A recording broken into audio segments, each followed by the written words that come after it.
Hey guys, today we're going to be talking about what it takes to write with emotion. And it all starts with understanding what emotion is and how other people portray it. Emotion can be anything. Most of the time when you think of it, you think sad, but it can also be when you're angry or when you're happy, and of course those are just the general emotions. To write with emotion, you really have to experience it yourself. So when you want to write a scene with anger, think of how you felt when you were angry, or if you wanted to write a scene when the character's sad, think of something sad that has happened to you. It's all about observing real life and writing it down on paper. It's not the big picture that you're looking at when you're observing something. You want to notice the little things. The fact that people sniffle when they cry. You want to look at how people are breathing when they're angry or upset or sad. If you've ever been angry or upset, you know that sometimes your entire body will react to it and you'll just all of a sudden become jittery. So you want to put that into your writing, especially if you're writing from the first person, where you can really get into the character's head and you can put that on paper and really let the reader experience that. Another thing you can observe is the fact that sometimes when people are upset or sad, they talk differently.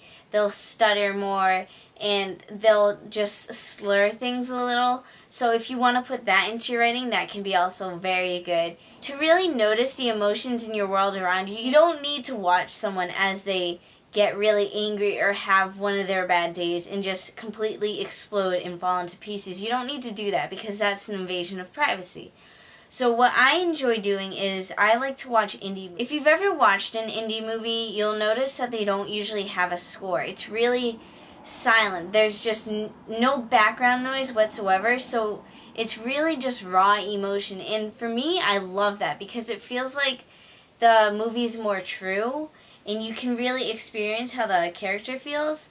One of my personal favorites is The Yellow Handkerchief. It's really silent. There isn't much music to it, but I think that makes it all the more better. Those type of movies just leave you speechless because it's just pure emotion. It's just so raw, and those are the type of movies I like to watch when I want to see what to write, because you don't get distracted by the music in the background that's maybe making you feel that emotion.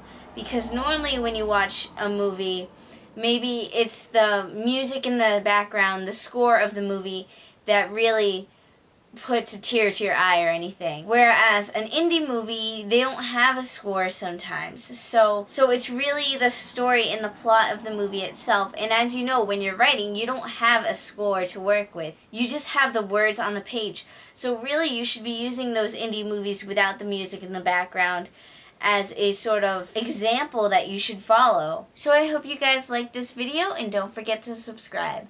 Time supposedly heals for some reason, thinking that will help. How can you know that when it doesn't hurt to think about it, first want to suffer through it? Is it when you forget out later, even after you're hurt? Reality is knowing that you will get hurt.